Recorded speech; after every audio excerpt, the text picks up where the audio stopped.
Welcome to Phoenix Rising with Dr. Z. This podcast is all about conversations about healing and rising from the ashes of your grief and trauma.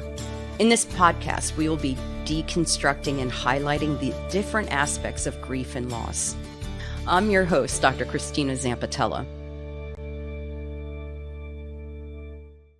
Welcome to Phoenix Rising with Dr. Z. I am your host, Dr. Christina Zampatella, and today's topic is on pet loss, which is an very often overlooked topic. And today we're going to welcome back Dr. Rebecca Morse, who is going to speak very passionately about this topic. And I'm excited that you're here. So thank you for being here again. Why don't you go ahead and just, for people who maybe didn't get your intro before, just, who are you? Introduce you to us. Thank you so much. So as Dr. Z said, I'm Rebecca Morse. I'm the Director of Research Training at a university in Virginia, so Divine Mercy University. I'm also involved in a lot of organizations that really advocate for death education and grief, such as the Association for Death Education and Counseling, and Dr. World Productions, where I'm Dr. Virginia USA 2023, where my platform is death education, grief, and loss. And so I'm also, as my students could tell you, a pet lover. I love animals. I have my whole life. And so this is something I care deeply about and really is an area that speaks to the deepest part of me. What do you mean by that? What I mean by that is that so often our pets are a very strong attachment for us. And so there are people that love animals for animals' sake, right? They're part of the environment, the ecosystem. And so they're very passionate in that regard. But for some of us, they're actually one of our strongest attachments. Because of the nature of the relationship, it's very different. And so I think for many, it is a very strong attachment bond, and it doesn't replace a human bond, but it's something that is its own thing. And for many of us, enriches our lives and makes us happier and healthier. There's a lot of research behind that too, about how, people with animals often will live longer. And we'll go back to the attachment because I got a really cool example that I had that a client of mine has given me permission to talk about, which I'm very excited about because it becomes a real, a real thing. And I think if you've heard any of my previous podcasts or you watch any of the intro, I make it very clear that my animals are my favorite people in my house, which I'm sure that's much to the chagrin of my husband and I don't think the kids care so much, but my husband's probably, okay, he's my very favorite, but then my animals are the second favorite. And I've had animals my entire life, and every single one has hit me in different ways when I've lost them. And each one I've had a very unique relationship. Some are, and this is interesting too, some I've been more attached to than others, personality wise, I find that really interesting. And maybe we can touch base on that. But when we're thinking about grief and we're thinking about trauma, you have to think about attachment. You have to think about attachment. And for some people who are very isolated, it may be the only attachment that they have. Or some people who grow up in very neglectful or abusive homes, they may be the only safe attachment that they've ever had, or one that they're willing to open up to. They may have other attachments in their lives, but they don't feel as safe in those attachments as they do with animals, with this kind of unconditional love. Although I think my cats are a little bit more conditional than my dog. I think my cats are like, you are 2 kibbles short of an entire full bowl of food. So screw you. And now you're not my favorite human being. And I'm going to go over here and meow until ever. So those attachments are so key. And even if you have a rich, full life with lots of wonderful, secure attachments, they can still be one of our strongest sources of comfort. I mean, I remember a time I was engaged and going through sort of the premarital counseling, and my dad was in a rehab center because he had had a stroke. dealing with drama then with trying to take care of him and, you know, family dynamics. And then my fiance, who was stressed out about a number of things. And then my favorite cat was sick. And they were convinced, oh, it's an autoimmune thing. She'll be okay. And I knew. So I was just really stressed. And so I was beyond my wits. And I go into the weekly pre-counseling session with my fiance, and we sit down and he's like, oh, how's it going? And I said, well, I love my father, my fiance, and my brother more than any other men on the face of the earth. And right now, I love my sick cat more than all three of them put together. Yeah, I can see that, especially when they're in trouble. So yesterday, okay, not last night, the night before, my dog Akaya, she's coming up on 12, right? And I can see that she's getting a little bit arthritis in her back legs. We have wooden stairs. So she went tumbling down the first set of stairs. And I watched her. She was kind of shaky, just wanted to make sure she wasn't limping or anything. And I was just like, okay, well, maybe, how like they get the little fur in between their, so, I looked there, okay, no, that's all. She's all groomed up. And then the next morning she did it again. So then, I dropped everything. I canceled a client. We're going to the vet. Like, there are priorities in life. Take her over to the vet. The vet's like, no, there's no damage, which I was like super happy about. And they're like, all right, she's going to have to be on an anti-inflammatory and this glucosamine thing, and we'll watch her liver and her kidneys and everything. And I was like, I will gouge my eyes out for this dog. Like, I would do that. And like, even this morning I went to take her outside and she was scared to come down the stairs. And I'm looking at her, I'm like, I'm too old and broken to carry you down the stairs. And so you should have seen me. Like, not only did I get on Amazon and find like little carpet things that you could put on each one of your stairs, I then bought the little stair thing that goes up onto the bed. Do you know what I mean? And I have a couple. I kind of sort of didn't really carry her, but got her downstairs, gave her medicine. And now all of a sudden she's running up and down the stairs again. I'm like, damn, I just spent $50 on little pieces of carpet that I'm hoping aren't going to screw up, but I'm still going to don't think I'm still going to not put them down. You know what I mean? Like, so you take care of them as if they're your child. Like, well, I do, but different people have different levels of relationships with their animals.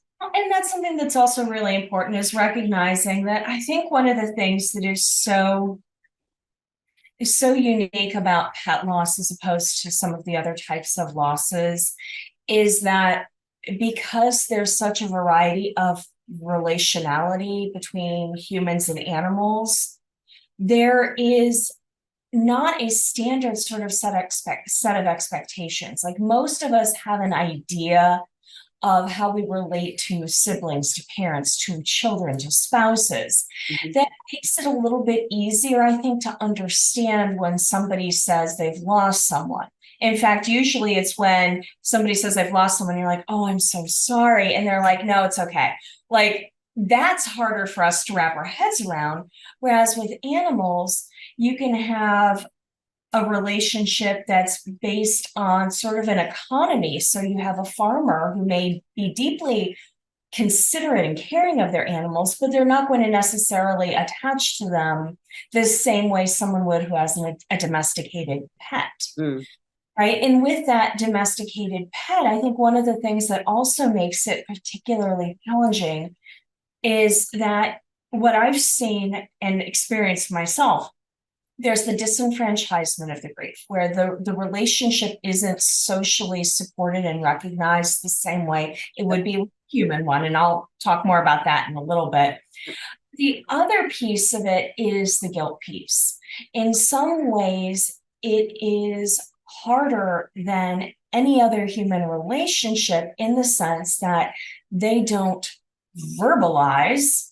Nope. And some animals don't vocalize even. Right. So even an infant who's sick and not feeling well, they're going to scream. They're going to let you know for the most part, unless they're so extreme that they just can't signal the parent or an adult. Yeah. But with animals, we often don't know what's going on inside their little heads. Mm-hmm. And they hide their feelings so well. I mean, I don't know if you read, there's an article that came out recently in Japan. They now have an app. They crowdsourced images of cat faces to come up with an algorithm that AI can use to detect if your pet is in pain based on Oh, where the whiskers are, how they're holding their jaw, the shape of no. how they're holding their ears. Seriously? Yeah, it's allegedly it's 90% accurate based on all of these thousands and thousands of photographs. I need that. I need that immediately. Why is that invented? That's invented because these relationships are so important and because it's so hard to know when they need something. And that makes it so difficult because then what ends up happening is we have far more guilt Mm-hmm. Mm-hmm. when there's a crisis I agree. because we can't go back and change anything. So there's that guilt of did we miss something in the shoulda, coulda, wouldas. The other piece that's especially difficult when we have a diagnosis, when we have discovered there's something wrong, we can't ask them what they want. Mm-hmm. Then you're in a very difficult situation of, well, do I put my cat on chemotherapy, which has not the best success rate, right? Mm-hmm. We'll pretend it's 50-50. Well, here's the problem. Yes, there may be a 50% success rate. However, or survival, I should say, but is the trauma of going through the procedure so much that your animal, your pet, is no longer going to Right. be bonded the same way because you're torturing them. Mm-hmm. And so making that decision of what is best for the animal's quality of life, veterinarians typically have a set of recommendations that they offer, which can be, is the animal still eating, drinking? Are they still trying to be social? Mm-hmm. When those things stop or change, that can be an indicator for people. But again, if you have an animal who's hiding their discomfort, because that's what animals do, it's a survival technique, right? It's hardwired into them to hide it. Mm-hmm. Guilt that we feel can be astronomical. Mm-hmm. And veterinarians do an amazing job trying to coach people through that. But at the end of the day, it's your choice in terms of if you're going to proactively euthanize an animal. There are more humane ways to do it. I don't know if you're familiar with some of the organizations out there, like I think Laps of Love is one of them. But they come to you and Oh, they do. yeah. And there are a lot of services out there who provide that. And I will be perfectly honest, at least in my part of the country in Northern Virginia, it's the exact same cost as going to the actual veterinarians Mm-hmm. often. And it's cheaper than an emergency hospital. And they That I mean, and that's interesting because it reminds me of conversations that we have about hospice and palliative care, and how I've drilled into my husband and one of my kids, because I think he's the only one that actually is going to listen to me when I say, do not let me die in a hospital. I want to die at home. Like, it's really important for me to, if it comes down to it, I want to die at home. And so once in a while, I'll look at one of my kids, I'll look at Anthony, I'm like, what's the rule? He's like, you want to die at home? I'm like, okay, I just want to make sure you still remember through all of your teenage angst. But I think it also affords a family the opportunity to make choices. Like, if there's children involved, you have choices then, because I'll keep using the kids. When I first met my husband, these are my stepsons. When I first met my husband, they had a dog, and that dog had to be euthanized. And nobody was talking to them about it, which, of course, now I walk right up into it, right? And I'm like, okay, well, we're going to talk about that. I looked at him, made sure Jeff was all right with that. And we're sitting down and we're talking. And Nick goes, one of the kids goes, yeah, they murdered her. They murdered her. Like, he couldn't understand because nobody talked with him. And then they pulled the whole, well, she's at the farm. We had to take her out to the farm. Now, I have issues with this whole, we're taking her out to the farm. Why would you want to, take the dog away? Okay, the dog's still alive. Why is the dog at the farm? They're going to have a happier life than they are with us. Like, why is she going to have a happier life? Like, this is the fear that we have, right, in communication with children, in our society, at least, about not wanting to discuss death. And we had an episode on children and death and ways to, explore it. And in it, I know there's different cultural values and familial values around this stuff, but research really does show that being honest in an age appropriate way really is a lot more healthy than hiding things from children who are picking up on things anyway. And they're just not, they're confused and whatnot. My very first loss was my dog getting hit by a car, that I saw her get hit by a car. It's my second memory in my life. And yeah, it was traumatic, but it wasn't hidden from, it couldn't be hidden from me. But even so, like, we had a little service for her, my mom and dad, we buried her. Like, it was a whole thing. I'm glad it wasn't hidden from me.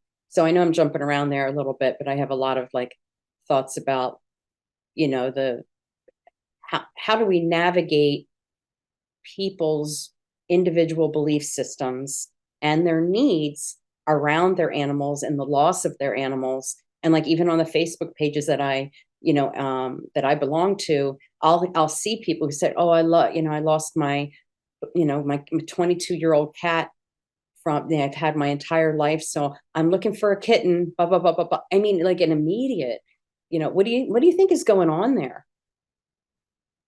Well, you just gave like 5 different I components. know. All right, pick up on whatever the heck you want. I'll address all of them, but I need to know. So first, just responding to the children.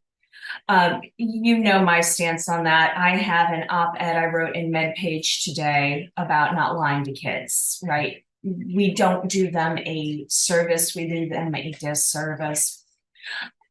I cannot tell you how many adults I've talked to or worked with over the years who have some traumatizing story from childhood where their parent lied to them about what happened to their animal, about how they were searching. What ends up happening when you lie to your kid about an animal's death or impending death? You've now made it an ambiguous loss. What do you mean by ambiguous loss? What I mean by ambiguous loss is there's this suffering and hope piece that are intermingled. And we see that when you have parents who had a child who was kidnapped, if you have somebody who is in the military who's missing in action, if you have someone who is in your life, you're estranged and now you can't locate them and you're fearful that they're dead. So there's this piece of suffering because you're wanting to process that pain, that grief, but then you can't release yourself enough to process that grief and pain because there's still a piece of hope. Now, you might feel like you're Jim Carrey in Dumb and Dumber. You mean there's 1 in a million chances? I've got a chance, right? But we lean into that hope because that's how we're wired frequently. And so that piece, you've now just complicated that kid's grief. And I don't mean complicated grief, but you've complicated their grief by creating an ambiguous loss. You've also taught them that they can't trust the grown-up in the room to tell them the truth when bad things happen. So you've now social modeled lying when things are uncomfortable. And that doesn't. We think we're protecting them. We think we're protecting them, but we're doing the exact opposite. Right. So that would be my one thing. I'm going to hop off my soapbox from that one. No. I needed you on that soapbox. Okay, you can jump off, but I needed you there.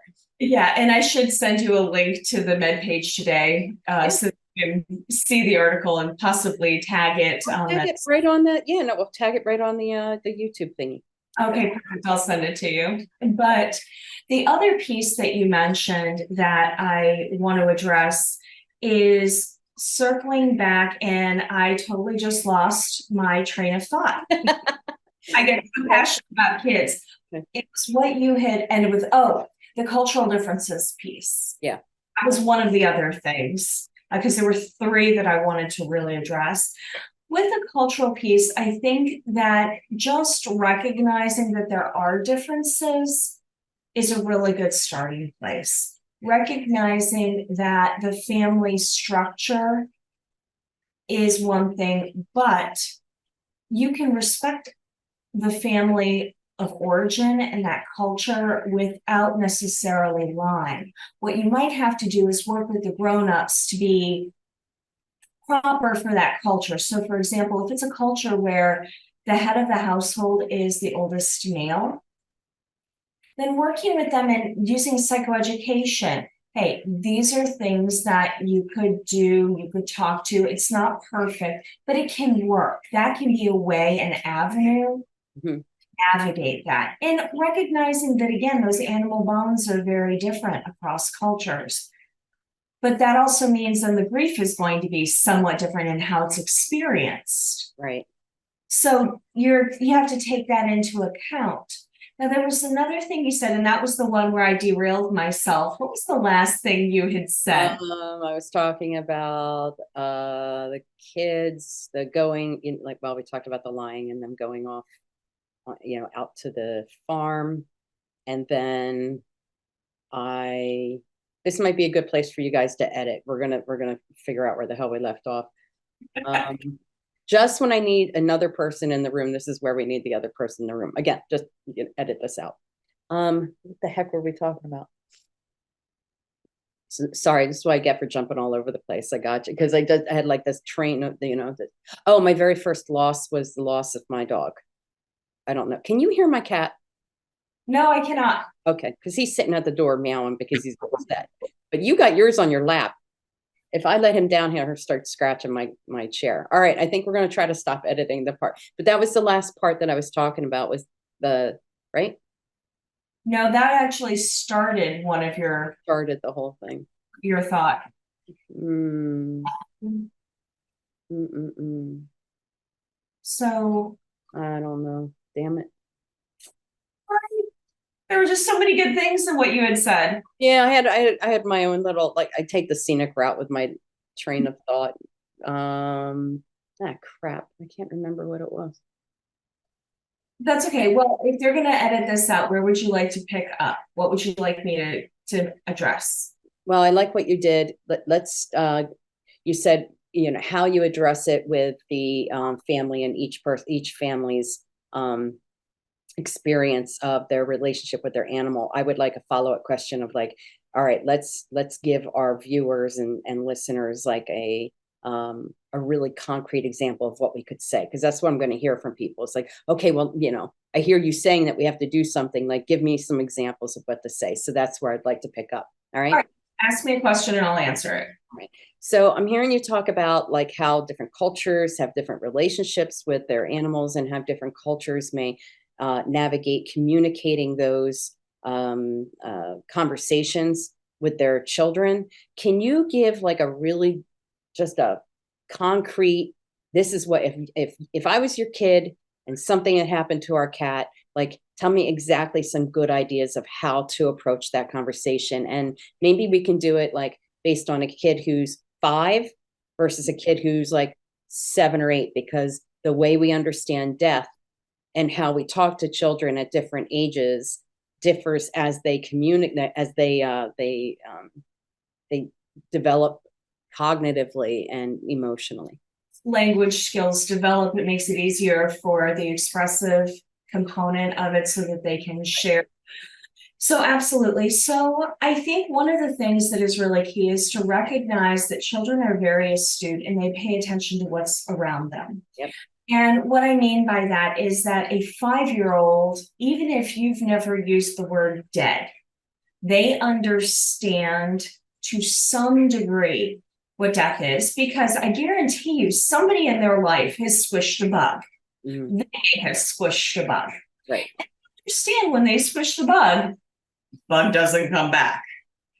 So, well, unless it's one of those creepy centipede things. Yeah, the centipede things seem to have like them and like cockroaches. Like, what the hell? Like, go away. All right. But they understand on some level. And I can give you a beautiful example of, I was at a funeral once it was a young mother who died, a horrific drowning accident. And I'm at the funeral and they've got the receiving line and you've got the kids of different ages lined up. And the youngest one was about 3. and dad's holding him. And people are going by and they're doing the very traditional thing in some parts of the country, especially in the South, where everyone takes one flower off of the casket and you get to keep it and press it as a memento. So I'm watching this little boy watch these people take his mama's flowers. And he's getting more and more agitated. He's looking from them, looking to his dad. He's looking at his dad and his grandparents like, why is this not an issue? Right. They're thieving. Yeah. And it's so quiet. All you can hear outside are, the birds and the crickets, and there's a stream nearby. And finally he goes, Daddy, why are they taking mommy's flowers? They're the lastest she'll ever have. Oh my God. Yeah, no, I'd be sobbing. Forget it. So dad broke at that point. Grandpa saved the day, takes the kid, takes him into the church to ring the church bell, which is a type of distraction, right? That he distracted him. And I'm sure they had a conversation because I saw them talking. Mm-hmm. But my point is that even though, yes, they may not have the same adult level of death comprehension in terms of finality and permanence, on some level they get it. And what that means is that we don't have to lie to them. Don't use euphemisms. So you said 5 years old, right?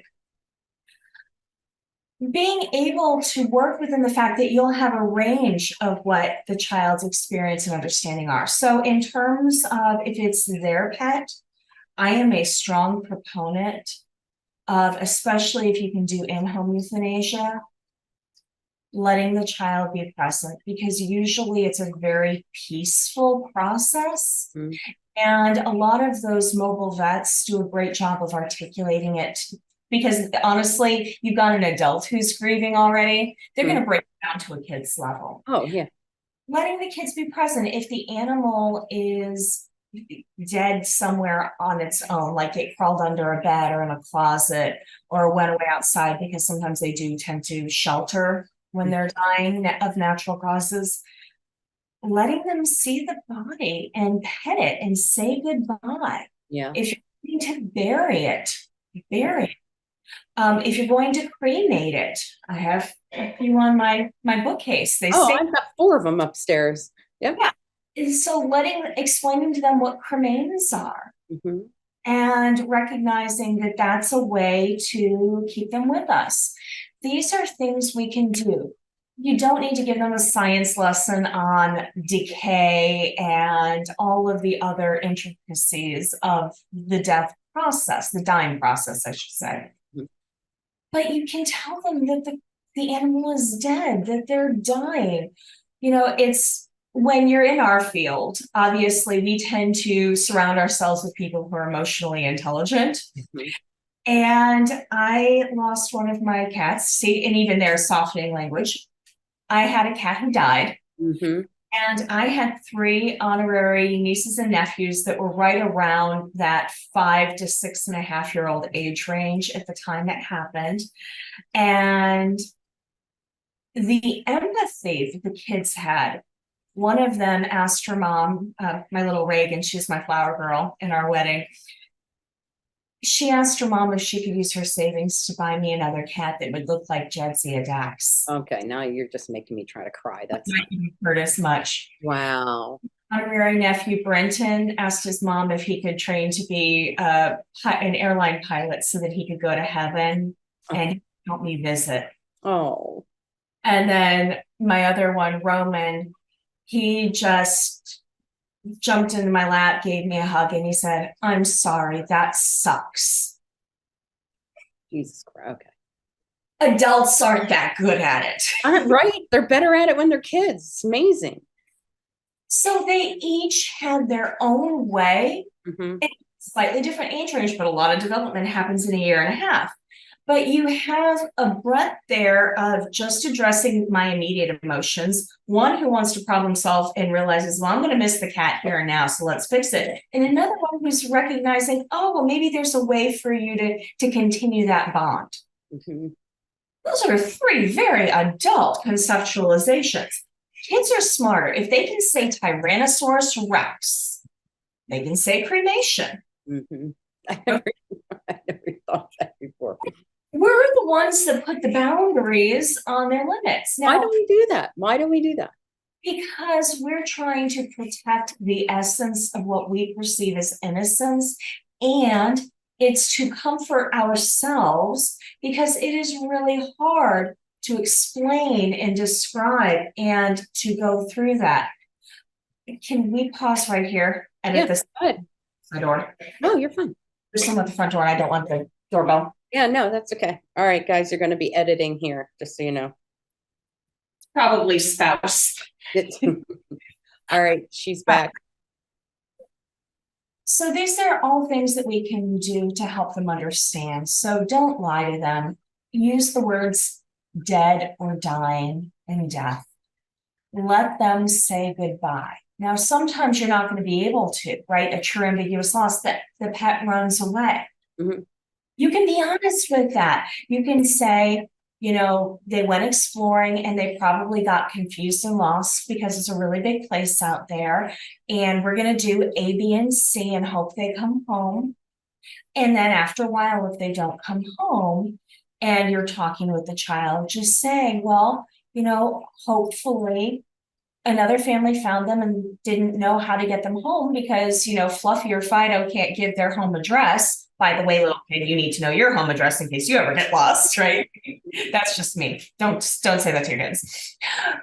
But you say maybe they're with another family and that family's going to love on them because they don't know how to get them back to us. That's another way to be honest. Now, if you find out, okay, the animal was hit by a car, your experience. Mm-hmm.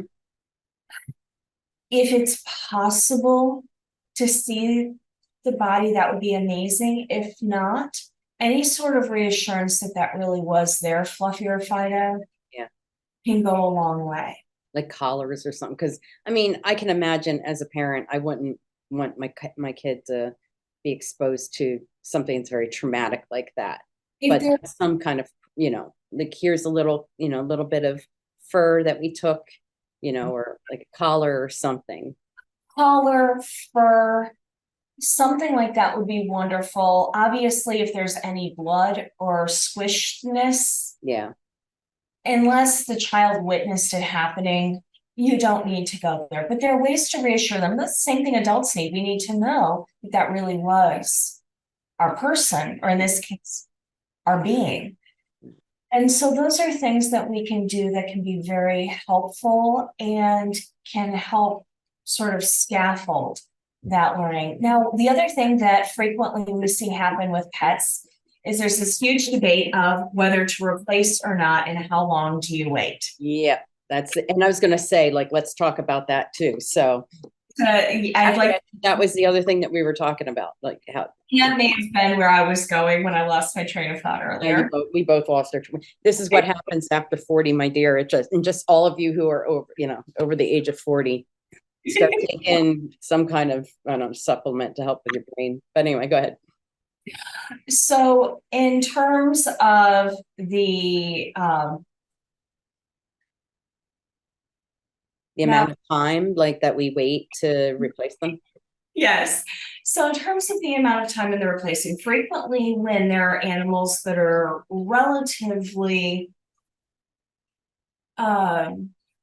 indeterminate features like rats and mice and fish, there's an easy avenue that a lot of parents will take where they try to replace the pet. And one of the things that is difficult then is that you've set the stage now for lying instead of taking advantage of a natural opportunity to explain death and to work with the kid. And that we're not replacing. You can't replace anything. Exactly. You can't replace anything alive like that. It's one thing to replace a bed. Exactly. Now, I will say that there are a lot of experts that say you should not go out immediately and get a new pet because you need an opportunity to process your grief. You may feel resentful that the new pet doesn't exactly fill the family dynamic that the dead pet did. However, I will say that there's a lot of healing from getting another pet. So I'm against just a substitution where you're not telling the child or even the older adult. I knew a couple where that once happened. They were going to just swap out Mammy's, their grandmammy's pet. And like, no, don't do that. That cat is dead. Get a new cat. And then with the, in terms of the length of time, really, there's no set marker. I do think that sometimes we tend to hold on too long because we're used to human loss. Mm-hmm. You don't go out there and get a new grandma. You don't go out there and just get a new parent or spouse, right? You have to build a new relationship. And with some of those roles, they can't be replaced. We can get remarried. If you're 42, you're probably not going to be legally adopted by someone. Right.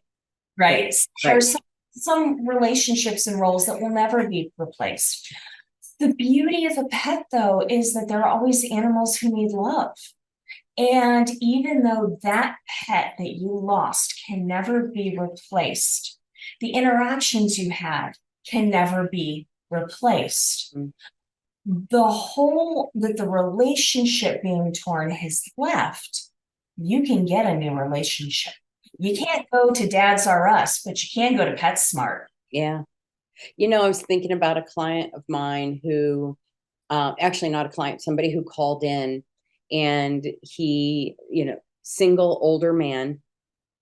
I don't know why, I don't get into all that business when I'm just like gathering information, but literally called the Center for Grief and Trauma Therapy because he had lost his dog. And I think it was a companion dog. I think he had dropped that bit of information, which we should probably talk about. Like, what does it mean to be a companion animal, emotional support animal? We don't have to go too far into that, but I get a lot of requests from the University of Delaware students over here who want to be able to bring their cats over to the dorm and that kind of thing. And a lot of therapists are like hands off with that. They're like, we don't anyway. So, I mean, he couldn't even talk about this loss without breaking down.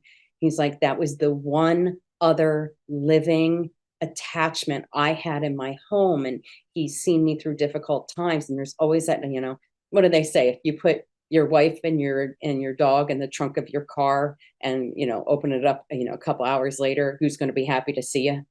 It's not going to be your wife. It's going to be your dog. You know what I mean? Have you ever heard that? Because I find that funny. No, now you know. Now, there you go. I gave you a new thing today.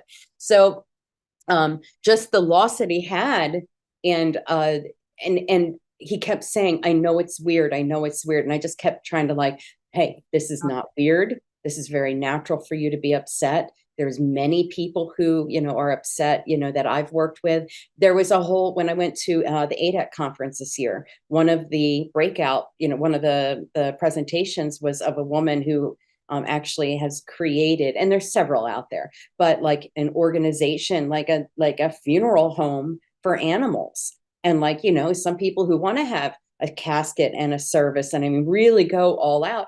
And she's talking about like people just minimize how important this relationship is for some people. It really, it's one thing to, put, I don't know, they can go all the way from the goldfish down the toilet, which, okay, if that's your choice, that's your choice, to wanting to actually have like a whole ceremony for the loss of, your dog that's been in your family for 15 years. So I think that we have to be sensitive.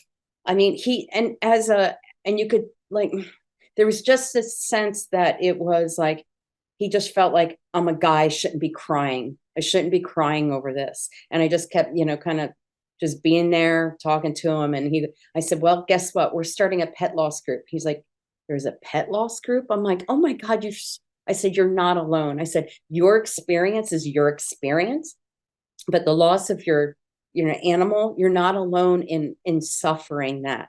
And so I said, well, we do have a group, and maybe it would be helpful to come to the group. And he goes, I'd be very interested in that. And I've had other clients that have said, like one who keeps saying, I feel so dumb how, and that her words, I feel so dumb that I'm this attached to a dog that I've, lost. I mean, she actually went into complicated grief. I did a whole prolonged grief disorder protocol with her And because she truly was, so neglected as a child. It was the one healthy, loving, unconditional, loving attachment, something that tuned into her needs, that was alive, and ripped her to shreds when she lost that dog. And I remember when I tracked down like a couple of like journals that they have out there, you know what I mean? The guided journals for the loss of a pet. And I put it down in front of her, and I'm like, they have books, they have, support groups, they have this thing, this guided journal that you and I can work with in here. And she's just looking at it and she's shaking her head. She goes, I had no idea. Like, she so pathologized that love she had for her dog and how much it shook her up in her life. Thank you for listening to Phoenix Rising with Dr. Z. If you found this podcast helpful, please share it, subscribe, and leave a rating or review wherever you get your podcasts. We want to be a resource for anyone who's experiencing loss, and this is a simple way you can help us spread the word. Check out our show description. There you'll find a link to connect with me on social media, as well as helpful articles and resources.